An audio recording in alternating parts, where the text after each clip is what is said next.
Friends, तो कैसे हैं आप सब। आई होप आप सब अच्छे होंगे। स्वागत है आप सभी का आपके अपने चैनल जुनून पढ़ाई का में। चलिए हम लोग एसएसटी में पॉलिटी देख रहे हैं, यानी कि जो सीटेट होना है जुलाई 2025 में, उसके लिए हम लोग जो एसएसटी की क्लासेस हैं वो अपने इस चैनल पे देख रहे हैं।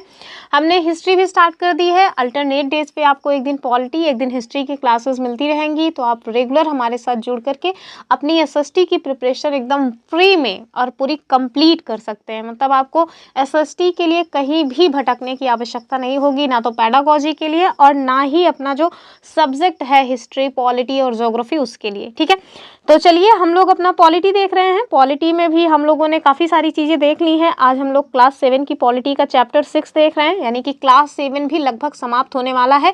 क्योंकि जो भी पॉइंट्स आते हैं, जो भी क्वेश्चंस बनते हैं वो हमारी एनसीईआरटी से बनते हैं, तो इस वजह से हम लोग एनसीईआरटी देख रहे हैं। और आपको एनसीईआरटी के इधर कुछ पढ़ने की आवश्यकता भी नहीं है। बाकी आप केवल और केवल पीवाईक्यूज देखें और एनसीईआरटी पढ़ें, आपसे एक सिंगल क्वेश्चन भी मिस नहीं होने पाएगा।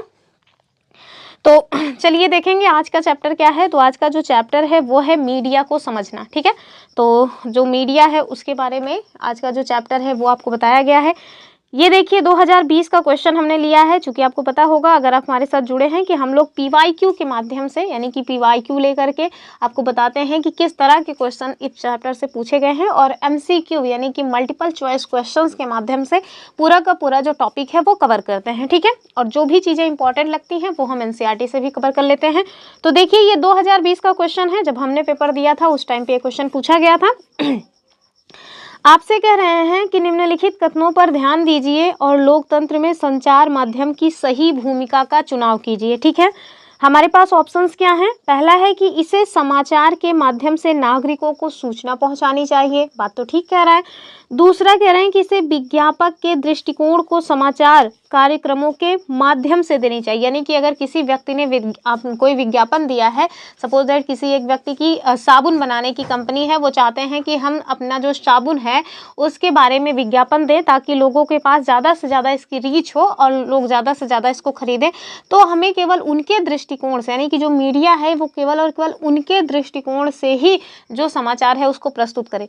तो ये एक तरह से तो बायस्ड हो जाएगा, फिर ये मतलब कि स्वतंत्र मीडिया जैसी जो चीज़ें हैं वो मतलब खतरे में पड़ जाएंगी। तो ये वाला पॉइंट तो बिल्कुल नहीं होगा। तीसरा कह रहे हैं इसे हर दृष्टिकोण की चर्चा करनी चाहिए। तो बात सही कह रहे हैं, आपको एकदम मतलब कि निष्पक्ष होकर के जो भी चीज़ें हैं वो लोगों के सामने जो है पब्लिक करना चाहिए, ताकि लोगों के पास एकदम सही स्पष्ट जानकारी जो है वो पहुंचे। तो इसका जो सही उत्तर है वो आप देखें कौन सा हो जाएगा। ये हमारा पहला वाला सही है और तीसरा वाला सही है। तो ए और सी जो है वो पहले विकल्प में दिया हुआ है, तो इसका जो सही उत्तर है वो हो जाएगा ऑप्शन ए और सी इज द करेक्ट। ठीक है, आर होगा वैसे। ठीक है, तो ये आपने देखा। ठीक है, अब देखिए एक और जो है चैप्टर में मतलब एक और पीवाईक्यू है। ये जो हमने देखा था वो 2020 का था, ये 2023 के आसपास पूछा गया है। तो चलिए इसको भी देख लेते हैं और उसके बाद फिर हम आपको एनसीईआरटी पे ले चलेंगे। कुछ वहाँ पॉइंट्स हैं, उसके बाद फिर हम जो हमने क्वेश्चंस बनाए हैं उसको डिस्कस करेंगे। तो देखिए ये पैडागोजी का क्वेश्चन है, लेकिन आपको पता होगा कि जो हमारा सब्जेक्ट है उससे ही कई तरह के पैडागोजिकल जो क्वेश्चंस हैं वो बनते हैं। तो ये एक पैडागोजी का क्वेश्चन है। क्या कह रहे हैं आपसे, कह रहे हैं कि निम्नलिखित में से कौन सी कक्षा गतिविधि विद्यार्थियों में समाज में मीडिया की भूमिका को आलोचनात्मक दृष्टि से देखने में मदद करेगा। ठीक है, यानी कि जो दिखाया गया है आंख मूंद कर वही नहीं सच मान लेना है, उसकी आलोचना भी करनी है। आलोचनात्मक दृष्टिकोण कैसे जो है विद्यार्थियों में बनेगा वो आपको बताया गया है।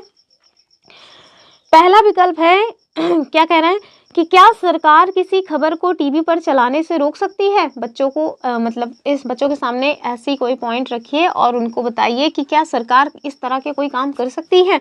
फिर कह रहे हैं कि वो ऐसा क्यों करेगी, विषय पर छात्रों द्वारा कक्षा में परिचर्चा करवाना। तो जाहिर सी बात है कि अगर इस विषय पर अगर आप छात्रों से चर्चा पर चर्चा करवाएंगे तो ज़रूर कोई ना कोई व्यक्ति, कोई ना कोई बच्चा ऐसा होगा जो आलोचनात्मक दृष्टिकोण जो है ज़रूर जो है पब्लिक करेगा। ठीक, तो पहला तो एकदम सही हो जाएगा।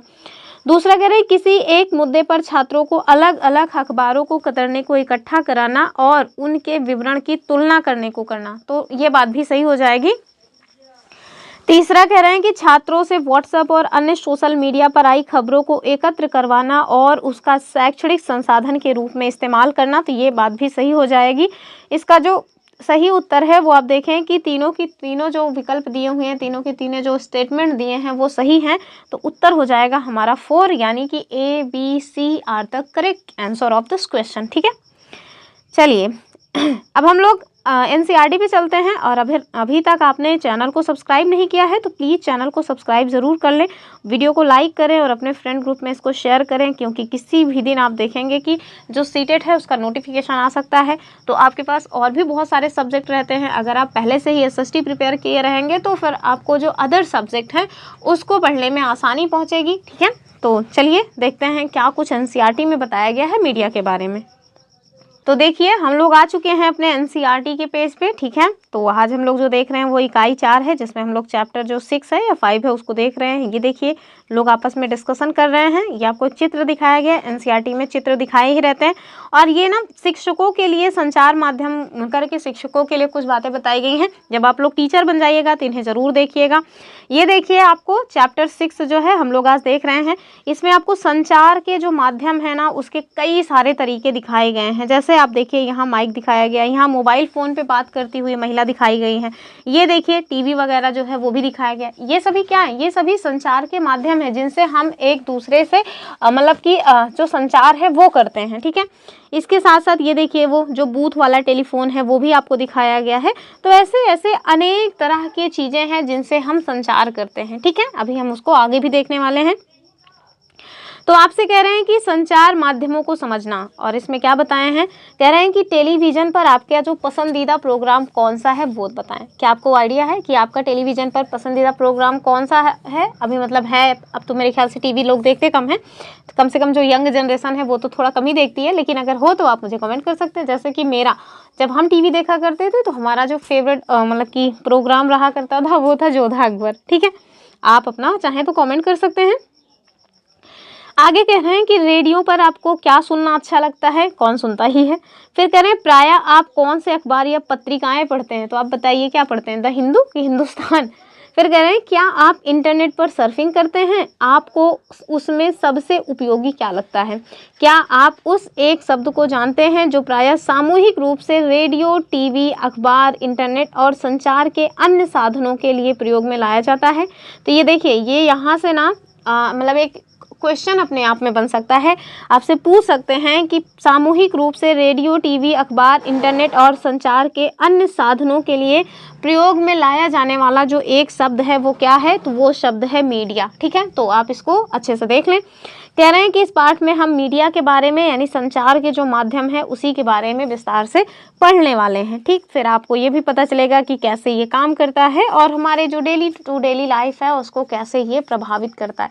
आजकल जो मोबाइल है संचार का वो सबसे बड़ा माध्यम हो चुका है, और मोबाइल जो है अगर ना होना तो फिर ऐसा लगता है कि मतलब ज़िंदगी में कुछ है ही नहीं। तो वो सबसे महत्वपूर्ण जो है आपको देखने को मिलेगा कि संचार का माध्यम बन चुका है मोबाइल हमारे डेली टू डेली लाइफ में। उससे ज़्यादा इम्पोर्टेंट जैसे कुछ रह ही नहीं गया। आप देखें कि ज़्यादातर लोग जो हमें सुन रहे होंगे, जो हमें देख रहे होंगे, देख क्या रहे हैं, सुन ही रहे हैं, वो लोग मोबाइल के माध्यम से ही सुन रहे हैं। तो हमारा और आपका जो वार्तालाप है, हमारा आपका जो मतलब कि मतलब हालांकि वार्तालाप क्या हो रहा है, हम अकेले बोल रहे हैं, आप तो सुन ही रहे हैं, आप लोग को कमेंट भी नहीं करते। तो हमारा आपका जो भी बातचीत है, जो भी संचार हो रहा है वो मोबाइल के माध्यम से हो रहा है। तो क्या है कि मोबाइल ना आज की ज़िंदगी में सबसे बड़ा संचार का साधन जो है बन के उभरा हुआ है। ठीक है, चलिए हम आगे कुछ पॉइंट्स देख लेते हैं और उससे आपको समझ आएगा कि एक व्यापक दृष्टिकोण क्या है संचार का।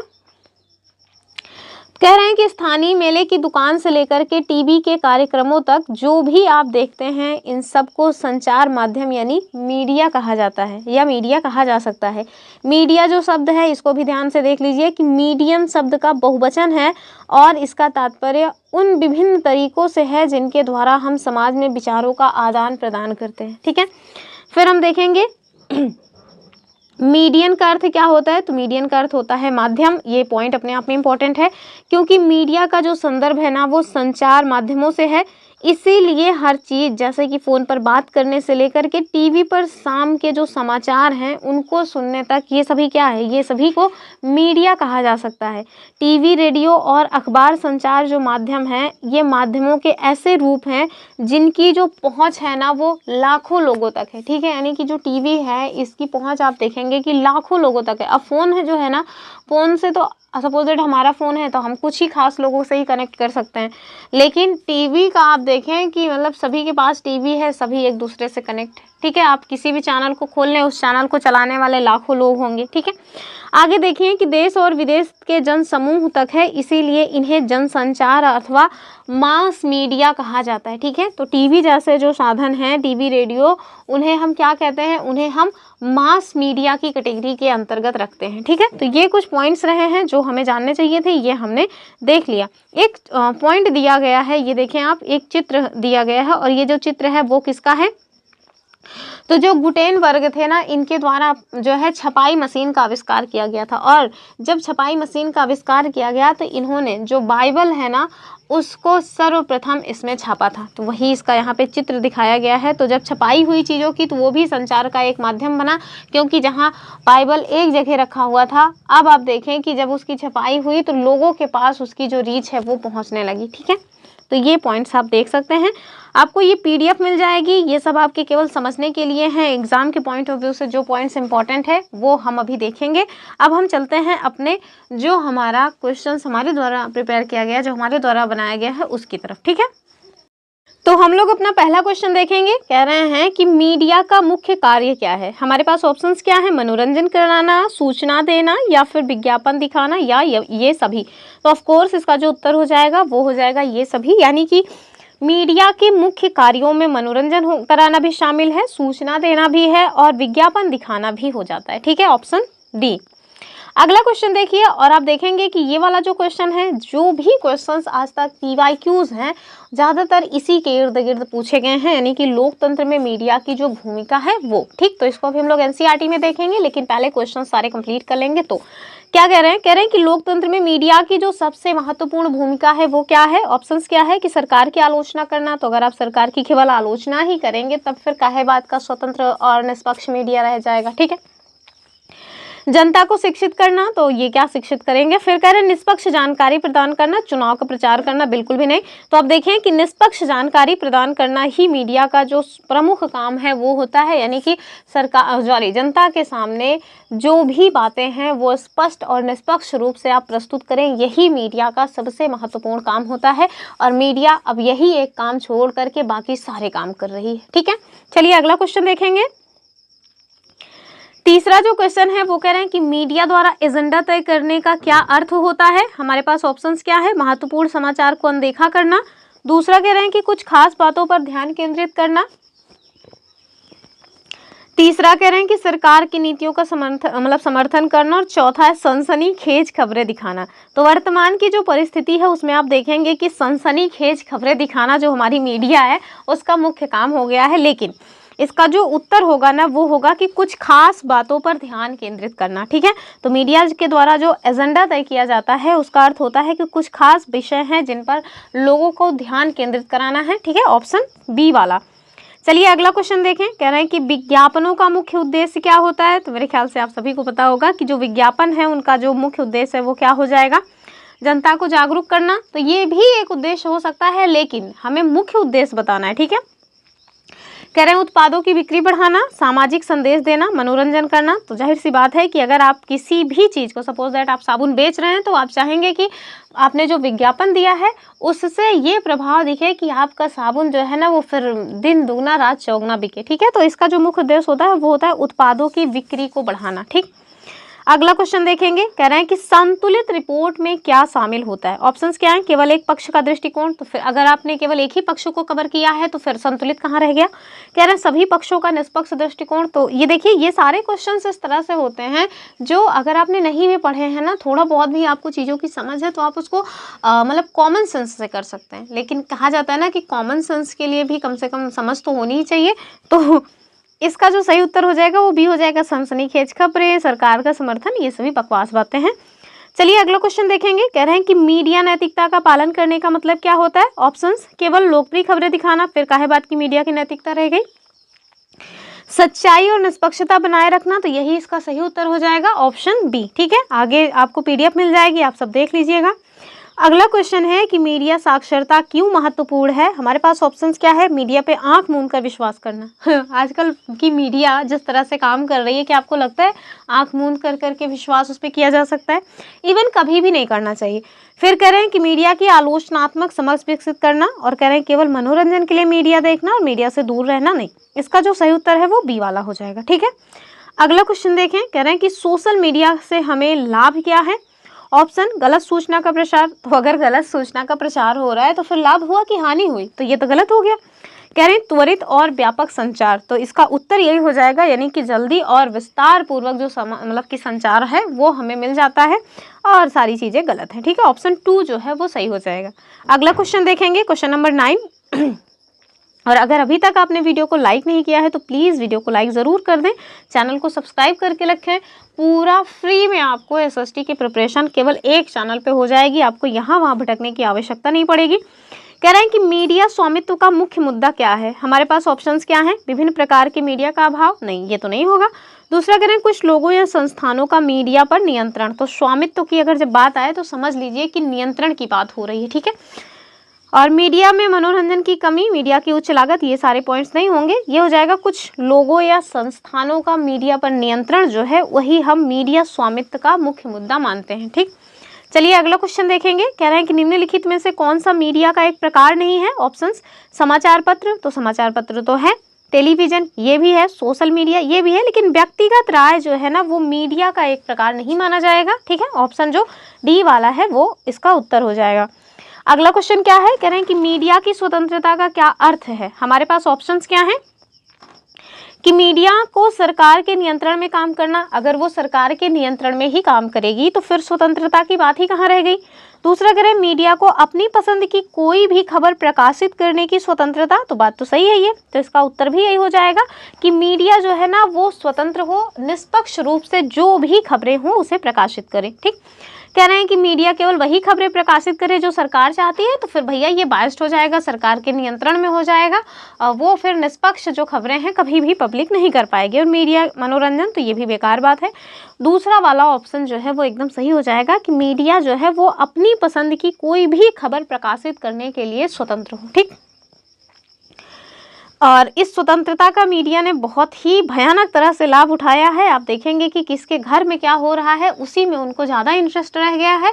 जो सामाजिक मुद्दे हैं, एजुकेशन, हेल्थ, इन सब चीज़ों से उनका जो ध्यान है वो भटक चुका है। अगला क्वेश्चन देखेंगे हम लोग, क्वेश्चन नंबर 12। क्या कह रहे हैं? कह रहे हैं कि मीडिया और लोकतंत्र के बीच में क्या संबंध है? हमारे पास ऑप्शंस क्या है? पहला ऑप्शन है कि मीडिया लोकतंत्र को कमजोर करता है, तो सरासर गलत बात है। अगर स्वतंत्र मीडिया और निष्पक्ष मीडिया है तो लोकतंत्र को वो मजबूती प्रदान करता है, कमजोर नहीं करता। दूसरा कह रहे हैं कि मीडिया लोकतंत्र को मजबूत करता है क्योंकि ये नागरिकों को सूचित करता है, एकदम सही बात है। तीसरा कह रहे हैं कि लोकतंत्र और मीडिया में संबंध नहीं है, तो गलत बात है। मीडिया केवल सरकार के लिए काम करती है, तो वो केवल मतलब कि जब केवल लगा हुआ है तो समझ लीजिए कि वो मीडिया ना स्वतंत्र नहीं है, वो सरकारी मीडिया है। जैसे अभी एक शब्द चलता है गोदी मीडिया, तो उस टाइप का समझिए। ठीक है, चलिए अगला क्वेश्चन देखेंगे। नहीं हमने क्यों नहीं आगे है क्वेश्चंस और भी हैं, मैंने 15 क्वेश्चंस के आसपास लिए हुए। चलिए इसको हम देख लेते हैं क्योंकि ये बड़ा इंपॉर्टेंट पॉइंट है, संचार माध्यम और लोकतंत्र। ठीक है, यानी कि लोकतंत्र और मीडिया का जो संबंध है वो आपको यहीं पे देखने को मिलने वाला है। तो चलिए देख लेते हैं क्या कुछ पॉइंट्स हैं इसमें, क्योंकि सबसे ज़्यादा इंपॉर्टेंट जो पॉइंट है आज के चैप्टर में वो यही पॉइंट है, यहीं से आपको जो क्वेश्चंस हैं वो ज़्यादा से ज़्यादा बनते हैं। यहाँ आपसे क्या कह रहे हैं कि लोकतंत्र में देश और संचार के बारे में समाचार देने और उसमें होने वाली जो घटनाएं हैं इन पर चर्चा करने में संचार माध्यम की जो भूमिका है वो काफ़ी महत्वपूर्ण होती है। ठीक है, एग्जाम्पल के लिए आप देखें कि संचार माध्यम से जो नागरिक है ना वो जान पाते हैं कि सरकार जो है वो किस प्रकार काम कर रही है। ठीक है, यानी कि सरकार के द्वारा किस तरह के काम किए जा रहे हैं, इसको जानने का सबसे जो ब्रॉड मतलब कि माध्यम है वो होता है संचार माध्यम। आगे देखें, कह रहे हैं कि सरकार मतलब कि यदि लोग चाहें तो इन समाचारों के आधार पर कार्यवाही भी कर सकते हैं, और साथ में ऐसा वे संबंधित मंत्री को पत्र लिखकर, यानी कि सपोज दैट सरकार के द्वारा कोई काम किया जा रहा है और इसकी जो खबर है वो आपको मीडिया के माध्यम से मिली, तो आप उसमें लोकतांत्रिक समाज में सरकार के ऊपर इस आधार पे कार्यवाही कर सकते हैं। उन कार्यवाहियों में क्या होगा, क्या ईंट पत्थर चलाना है? नहीं, ईंट पत्थर नहीं चलाना है। आप उस विभाग से, जिस विभाग से संबंधित काम है, उसके मंत्री को पत्र लिख सकते हैं, ठीक है। सार्वजनिक विरोध आयोजित कर सकते हैं, यानी कि होता है ना धरना वगैरह देना, तो वो कर सकते हैं। हस्ताक्षर अभियान आदि चला करके सरकार से पुनः उसके कार्यक्रम पर विचार करने का आग्रह कर सकते हैं, ठीक है। तो आप देखें जो किसान बिल आया था उसको लेकर के लोगों ने कितना आंदोलन किया था, ठीक है। अंततः फिर उसको वापस भी लेना पड़ा। तो ये सारी चीज़ें क्या है, यही है।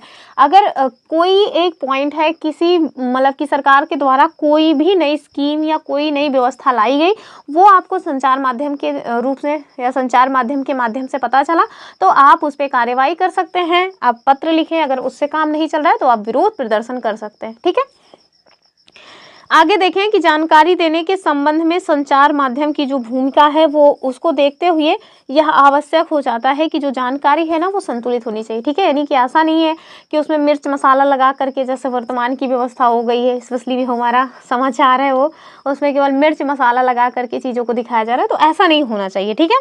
कह रहे हैं आगे जो पृष्ठ है उसमें हम देखेंगे कि समाचार के जो दो विभिन्न रूप दिए हुए हैं, जिसमें संतुलित समाचार जो है वो दिखाया गया है। यहाँ पे आपको दिखाया गया है क्या कि अलग अलग पाठकों की पसंद को देखते हुए छपाई वाले माध्यम कई तरह की जानकारियाँ उपलब्ध कराते हैं। तो ये सब बात की बातें हैं। आप देखिए यहाँ पे ना दो जो है विज्ञापन दिए गए हैं। विज्ञापन या ये कहें कि दो तरह की जो बातें हैं वो पेपर में निकल के आई हैं, उसको आप देखिए, ठीक है।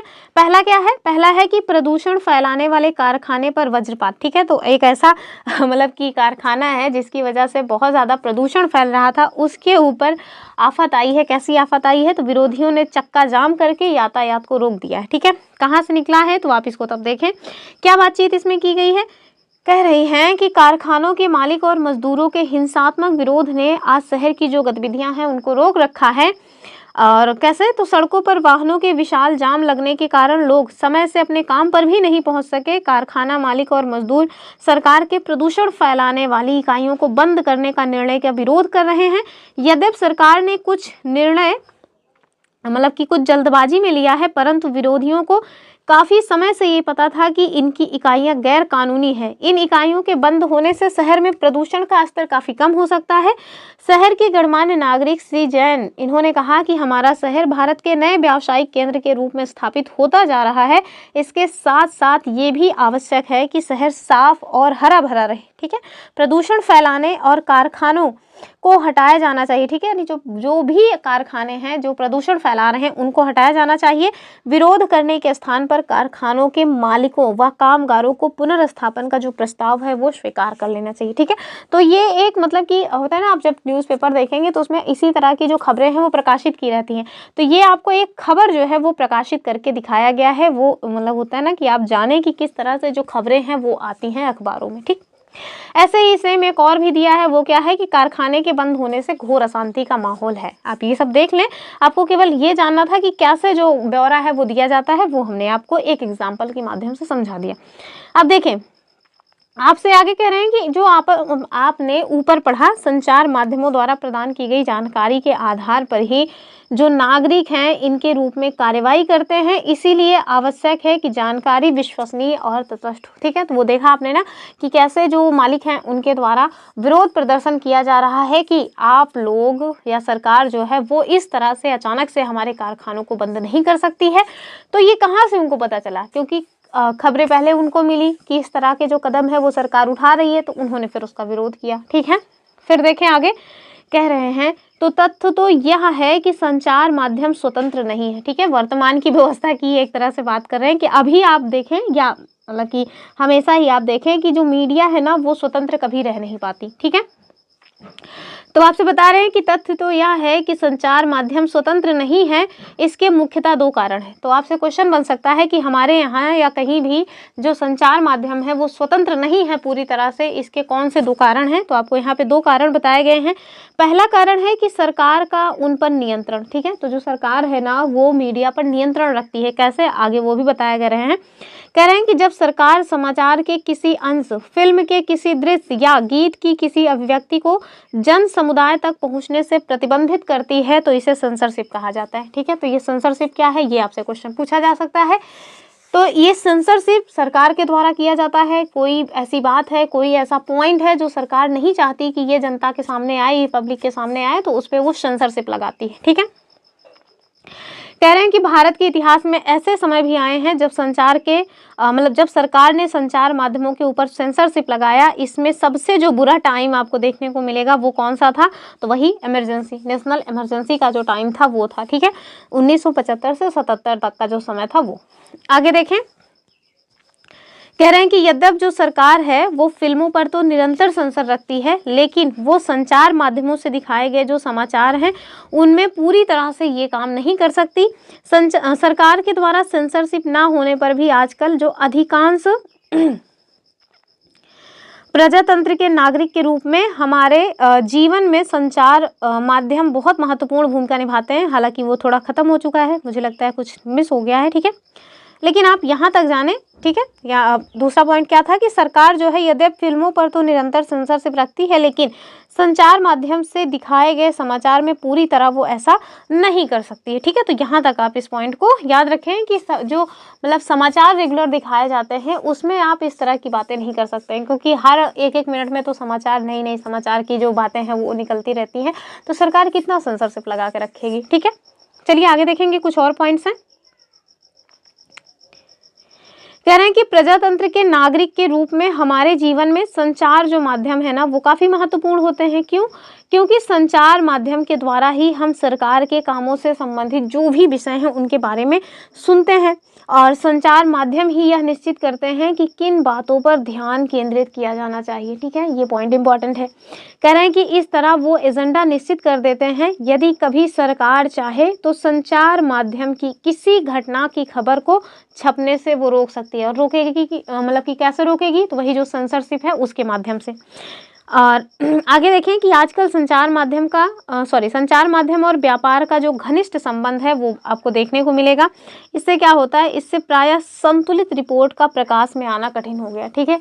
यानी कि विज्ञापन जो है, विज्ञापन से क्या होता है, जो भी लोग विज्ञापन करते हैं उन्हें अच्छा खासा पैसा मिलता है। सपोज दैट अगर आप कि हिंदू पढ़ रहे हैं या कोई न्यूज़ चैनल देख रहे हैं, आज तक सपोज दैट न्यूज़ चैनल देख रहे हैं, उस पर अगर किसी तरह का कोई विज्ञापन आ रहा है तो उससे उनको पैसा मिल रहा है। तो निष्पक्ष चीज़ें तो फिर दिखानी मुश्किल ही है ना, क्योंकि पैसा भी लोगे और निष्पक्ष भी रहोगे, ये थोड़ा मुश्किल बात हो जाती है। कह रहे हैं कि इसे ध्यान में रखते हुए हमारे लिए यह सजगता महत्वपूर्ण है कि समाचार से प्राप्त जो भी तथ्य हैं उनकी जानकारी जो है वो प्रायः पूर्ण नहीं होती और एक पक्षीय हो सकती, ठीक है। यानी कि कोई भी बात अगर समाचार में दिखाई जा रही, किसी भी मीडिया के माध्यम से आपको पता चल रही है, तो आप उस पर आंख बंद करके विश्वास ना करें। हो सकता है उसका केवल एक ही पक्ष दिखाया जा रहा हो, जो दूसरा पक्ष है उस पर पर्दा डाल दिया गया हो, ठीक है। तो आजकल आप देखेंगे कि बहुत छोटी छोटी बातों को लोग बहुत बड़ा बना करके कई तरह से उसमें मिर्च मसाला लगा करके इंस्टा पे, शॉर्ट्स में, यूट्यूब पे और भी कई जगहों पे जो न्यूज़ वगैरह है हर जगह दिखाते रहते हैं। तो जब हम देखते हैं ना तो हम तो थोड़ा कि कमेंट करने से बचते हैं। क्यों? क्योंकि हमें लगता है कि जरूरी, जब तक दोनों पक्षों की बात को ना सुना जाए तब तक कमेंटबाजी नहीं करनी चाहिए, ठीक है। और आजकल तो भाई इस समय मेरठ वाला जो मामला है वो बहुत ज़्यादा चर्चा में है। आई थिंक आप सबने सुना होगा। अब देखिए, अब इससे क्या हो रहा है, सॉरी अगर आपको बुरा लगे तो मैं पहले ही सॉरी बोल दे रही हूँ, लेकिन कुछ तो कह ही सकती हूँ। देखिए, अब हमने देखा थोड़ा इंस्टा वगैरह पे कि लोग बहुत तरह तरह की रील्स बना रहे हैं कि लड़कियाँ धोखेबाज होती हैं, लड़कियाँ इस तरह की होती हैं, लड़कियाँ उस तरह की होती हैं। आप देखिए, अभी कुछ ही महीनों पहले की बात है, हमने देखा था, न्यूज़ में भी खूब दिखाया गया था कि एक व्यक्ति ने एक लड़की जो उनकी गर्लफ्रेंड थी उसको बीच रास्ते पे पत्थर से कि मार मार के पत्थर से उसके सर पे इतना पत्थर मारा था कि वो लड़की वहीं पे मर गई थी, ठीक है। तो आप देखिए अभी जो ये कहा जा रहा है कि लड़कियां इस तरह की होती हैं, लड़कियां उस तरह की होती हैं, तो क्या लड़के इस तरह के नहीं होते? आप देखें ज़्यादातर जो मतलब कि झेला है ना वो लड़कियों ने ही झेला है। आज जो पुरुष समाज है ना, लड़कियों को इतने हजारों सालों से प्रताड़ित करके आज जो पुरुष समाज है उसको लग रहा है कि अगर एक दो घटना कहीं घट रही है तो पुरुष जो जाति है वो खतरे में आ गई है। भैया यद्यपि ये सारी बातें गलत हैं, मतलब गलत तो है ही, किसी के साथ इस तरह का जो भी काम हुआ है वो गलत है, चाहे वो लड़की करे चाहे वो लड़का करे, लेकिन इस एक बात से आप पूरी की पूरी उस समाज को ही गाली देना स्टार्ट कर दें, ये बहुत गलत बात है। क्योंकि अपराधी जो है ना वो अपराधी ही होता है, उसकी अपनी एक जाति है, उसको आप स्त्री पुरुष या किसी अदर कास्ट से जो है जोड़ने की ज़रूरत नहीं हमें समझ में आती। जो वो है यानी कि अपराध जो है ना वो कोई भी कर सकता है। किसी एक व्यक्ति के द्वारा अपराध किया गया तो आप उस एक व्यक्ति को लेकर के पूरे उस समाज को ही गाली देना स्टार्ट ना कर दें। क्योंकि आज आप देखें कि ज़्यादातर जो घटनाएं देखने को मिलती हैं ना वो लड़कियों के प्रति ही देखने को मिलती हैं। आप देखेंगे कि लड़कियां ज़्यादा प्रताड़ित हुई, इतने हजारों सालों से लड़कियों ने जितना कुछ झेला है ना, जब पुरुष समाज उसका आधा भी झेल लेगा ना तो त्राही माम करने लग जाएगा। अब आप ये मत सोचिएगा मैं लड़कियों का पक्ष ले रही हूँ, हालांकि अगर लूँगी भी तो कोई गलत नहीं, क्योंकि मैं खुद ही एक लड़की हूँ, लेकिन फिर भी मैं यही कहूँगी कि जो गलत है वो गलत है, उसको आप लड़की और लड़के में तोलने की गलती ना करें। जो अपराध है, अपराधी जो भी है वो है, उसको अपराधी ही रहने दीजिए। उसके लिए फिर किसी लड़की को ब्लेम ना करें, आप पूरी लड़की समाज को ब्लेम ना करें, या किसी लड़के के द्वारा कुछ किया गया है तो पूरे लड़के समाज को जो है गाली देना ना स्टार्ट कर दें, ठीक है। तो आई थिंक आप लोगों को बुरा लगा हो तो सॉरी फिर से कह रहे हैं, लेकिन मेरा बस यही मानना है कि किसी एक व्यक्ति को लेकर के उस पूरे समूह को गाली देना कहीं से कहाँ तक उचित नहीं है, ठीक है। चलिए आगे देखेंगे। आगे कह रहे हैं कि अतः हमें समाचार के विश्लेषण के लिए निम्नलिखित प्रश्न पूछने चाहिए। और प्रश्न क्या है कि इस रिपोर्ट से मुझे कौन सी जानकारी मिल रही है, ठीक है, और कौन सी आवश्यक जानकारी नहीं दी जा रही है, ठीक है। सपोज दैट आप कोई एक घटना को पढ़ रहे हैं तो उसमें आप ये देखने का प्रयास करें कि किस तरह की बातों को बढ़ा चढ़ा करके हमारे सामने प्रस्तुत किया जा रहा है और कौन सा वो पक्ष है जो हमें जानना चाहिए था लेकिन उसके बारे में कहीं चर्चा ही नहीं हो रही है। अब देखिए जैसे इसी मेरठ वाले कांड में ही देखिए, यद्यपि लड़की ने ना कत्ल नहीं किया है, कत्ल जो किया है उसके फ्रेंड साहिल ने किया है, लेकिन उसके बावजूद भी लड़की को ब्लेम किया जा रहा है। तो हम लोग ना वो मतलब कि किस तरह से हमें जो संचार के माध्यम है किस तरह से चीज़ों को हमें दिखा रहे हैं, हम लोग केवल वही एक पॉइंट देखना स्टार्ट कर देते हैं, जो दूसरा उसका पक्ष है वो देखना मतलब ज़रूरी ही नहीं समझते हैं। चलिए आगे देखें। आगे आपसे कह रहे हैं कि यह लेख किसके दृष्टिकोण से लिखा गया है, किसका दृष्टिकोण छोड़ दिया गया है और क्यों, ठीक है। तो अगर कोई भी घटना हो जो आप न्यूज़पेपर में पढ़ें या फिर आपको कहीं दिखाई जा रही हो तो आप उसको ज़रूर ध्यान से देखें और इस बात को अच्छे से समझने का प्रयास करें कि कौन सा दृष्टिकोण हावी है और कौन सा दृष्टिकोण ऐसा है जो यहाँ पे दिखाया ही नहीं जा रहा है और आखिर उसके पीछे क्या रीज़न है जो उस दृष्टिकोण को नहीं दिखाया जा रहा है। जैसे अब ये सब छोड़िए, अब सपोज दैट कोई साबुन है, ठीक है, साबुन का जो विज्ञापन है वो दिया जा रहा है तो उसमें केवल अच्छी अच्छी बातें ही दिखाई जाती हैं हमें, उसके क्या साइड इफ़ेक्ट हो सकते हैं वो तो बताया ही नहीं जाता। अब देखें सेम साबुन कोई एक व्यक्ति लगाता है तो हो सकता है कि उसकी जो स्किन है उसमें थोड़ा बहुत उसको कुछ प्रभाव देखने को मिले, लेकिन बहुत सारे लोग ऐसे होंगे जिनको उस साबुन के लगाने के बाद फिर बड़े बड़े पिंपल्स आ जाएंगे, उनका हो सकता है मुँह खराब हो जाए, तो उसको वो लोग नहीं दिखाएंगे। क्यों? क्योंकि उससे जो उनका विज्ञापन है, जो उसका मुख्य उद्देश्य है कि ज़्यादा से ज़्यादा बिक्री हो, वो ख़त्म हो जाएगा, ठीक है। तो ये कुछ पॉइंट्स हैं जो हमें जानना चाहिए थे, ठीक। अब चलिए एक पॉइंट और है उसको भी देख लेते हैं, फिर आज की क्लास में एक दो और क्वेश्चंस हैं उसको देखेंगे, उसके बाद क्लास खत्म हो जाएगी। ये देखिए, अब देखिए कभी कभी होता है ना कि जो बड़े बड़े संचार माध्यम या बड़े बड़े जो न्यूज़ चैनल्स हैं ना, वो जो छोटी छोटी खबरें हैं उसको दिखाना उनके लिए मतलब ठीक बात नहीं लगती है। तो ऐसे में क्या होता है, तो ऐसे में देखिए कि स्थानीय जो संचार माध्यम है वो बढ़ चढ़ करके आगे आते हैं। तो इसको देख लेते हैं। कह रहे हैं कि यह जानकर कि संचार माध्यम उन छोटे छोटे मुद्दों में रुचि नहीं लेंगे जिनका संबंध साधारण लोग और उनके जीवन से है, इसीलिए कई स्थानीय समूह अपना स्वयं का संचार माध्यम प्रारंभ करने के लिए आगे आए हैं। आगे देखिए कि कई लोग सामूहिक रेडियो द्वारा किसानों को विभिन्न फसलों के मूल्य के बारे में बताते हैं और उन्हें बीज तथा उर्वरकों के प्रयोग के बारे में परामर्श भी देते हैं। ठीक है, आगे आपसे कह रहे हैं कुछ अन्य लोग काफ़ी सस्ते और आसानी से मिल जाने वाले वीडियो कैमरे का इस्तेमाल करके विभिन्न निर्धन समाज के जो वास्तविक जीवन की स्थितियां हैं उन पर डॉक्यूमेंट्री फिल्म बनाते हैं और कभी कभी तो इन गरीब लोगों को ही फिल्म बनाने के लिए कैमरे और तकनीकी ज्ञान का प्रशिक्षण भी देते हैं। ठीक, अब आप देखें कि संचार का जो सबसे सुलभ माध्यम हो चुका है, अभी आपके पास फ़ोन है, आप अपने फ़ोन में वीडियोस बनाएं, आपके साथ जो भी अच्छा बुरा हो रहा है उसको आप इंस्टा पे, यूट्यूब पे या फिर एफबी पे कहीं भी पोस्ट कर दें और हो सकता है अगर उसको थोड़ा सा बढ़ावा मिल जाए तो लोगों तक जो पहुँच है वो पड़ जाती है। ठीक है, आगे देखिए कह रहे हैं कि एक एग्जाम्पल दिया गया है और वो एग्जाम्पल क्या है, कह रहे हैं कि लहरिया नामक एक समाचार पत्र का एग्जाम्पल दिया गया है जो कि उत्तर प्रदेश के चित्रकूट जिले की 8 जो दलित महिलाएं हैं इनके द्वारा हर 15 दिन में निकाला जाता है। स्थानीय बुंदेली भाषा में मतलब ये समाचार आता है और इसमें दलित जो मतलब कि वर्ग है उससे संबंधित जो स्त्रियां हैं उनके प्रति हिंसा और राजनीतिक भ्रष्टाचार से संबंधित रिपोर्ट आती है। ठीक है, तो ये क्वेश्चन इंपॉर्टेंट है, आप इसको बहुत अच्छे से याद कर लें। क्या कि लहरिया नामक जो समाचार पत्र है उसको बुंदेली भाषा में निकाला जाता है, जो मतलब कि दलित महिलाएं हैं इनके द्वारा निकाला जाता है, हर 15 दिन में आता है और 8 पृष्ठ का होता है। ठीक है, तो ये क्वेश्चन अपने आप में बन जाएगा। ठीक है, कि लहरिया समाचार के बारे में कौन सा कथन सत्य है, क्या ये बहुत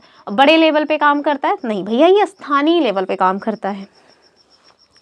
और इस समाचार को पढ़ने वाले कौन हैं उनके बारे में बताया गया। किसान लोग पढ़ते हैं, दुकानदार, पंचायत के जो सदस्य हैं, स्कूल के शिक्षक और वे महिलाएं जिन्होंने अभी हाल ही में पढ़ना लिखना सीखा है वो महिलाएं भी इस समाचार को पढ़ती हैं। ठीक है, तो अगर ये बहुत बड़े लेवल पे काम कर रहा होता तो जाहिर सी बात है कि हम लोगों को भी पता होता, लेकिन हम लोग केवल एनसीईआरटी में देख रहे हैं। जैसे दैनिक जागरण, हिंदुस्तान, इन सब के बारे में हमें पता है, वैसे हम लोगों को लहरिया नामक जो समाचार पत्र है उसके बारे में नहीं पता। क्यों? क्योंकि ये स्थानीय जो है समाचार पत्र है। ठीक है, तो ये पॉइंट आप याद रखिएगा, इस पे हम स्टार लगा दे रहे हैं, यानी कि बड़ा इंपॉर्टेंट पॉइंट है ये।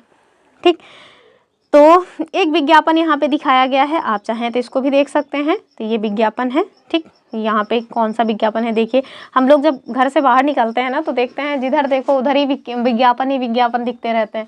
तो ये क्या है, अब जब जो दीवालों पे बड़े बड़े अक्षरों में चीज़ें लिखी रहती हैं वो क्या है, वो भी संचार का एक माध्यम है, वो भी एक तरह का विज्ञापन है कि आप यहाँ पे आपको ये बता दिया गया है, मतलब सुलभ साधन है। क्यों?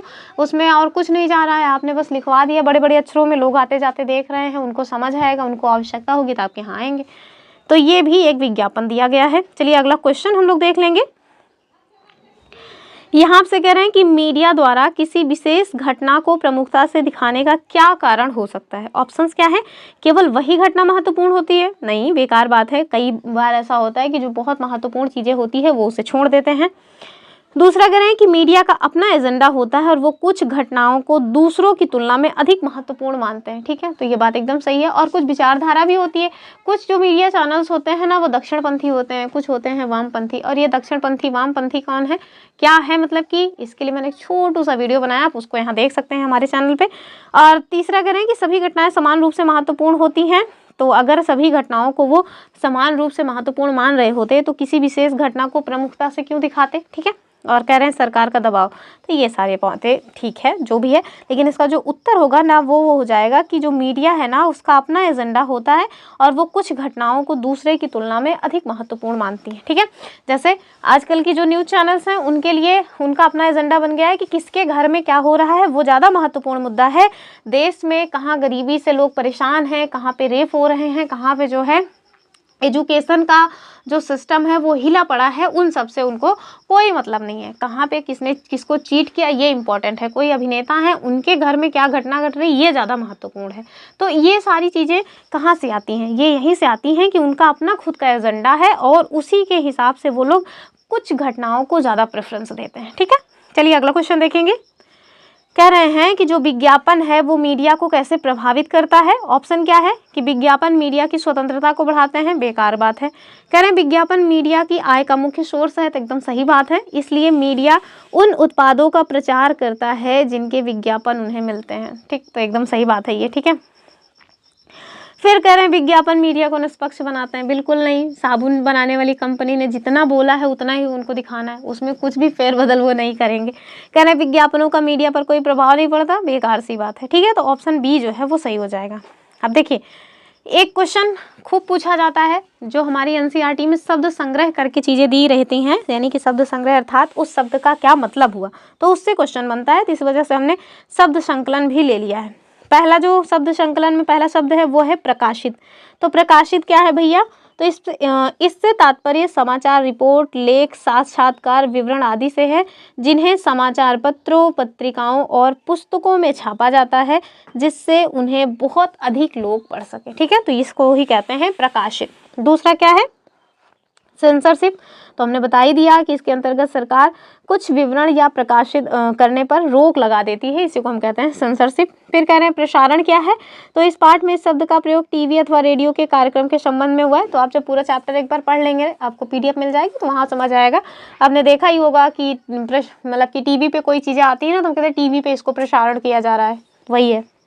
फिर कह रहे हैं सार्वजनिक विरोध, तो जहाँ पे एक विशाल जनसंख्या इकट्ठे होकर के किसी एक मुद्दे को उठा करके उसका विरोध प्रदर्शन करती है, तो उसी को हम कहते हैं सार्वजनिक विरोध। जैसा कि हमने देखा था, उस जो प्रदूषण फैलाने वाली कंपनियां थी, उनके मालिक लोग अपना सार्वजनिक विरोध कर रहे थे। ठीक है, तो ये कुछ खास पॉइंट्स थे जो हमने आज की वीडियो में देखे। आपको पीडीएफ मिल जाएगी हमारे टेलीग्राम चैनल पे, आप उसको ज्वाइन जरूर करके रखें। डेली टू डेली क्लासेस की लिंक उस पर मिल जाती है, आपको पीडीएफ मिल जाती है। कभी कभी हम क्विज वगैरह करा देते हैं, और भी जो कुछ इंपॉर्टेंट पॉइंट्स आते हैं, कोई इंपॉर्टेंट खबर आती है, वो भी वहाँ पर शेयर की जाती है। तो चलिए, ये रही आज की अपनी वीडियो। आई होप आपने वीडियो को एंजॉय किया होगा। आप हमारा जो हिस्ट्री वाला चल रहा है, हिस्ट्री वाला क्लासेस, उसके साथ जरूर जुड़ें। फिर मिलेंगे अपनी अगली वीडियो में, तब तक के लिए जय हिंद।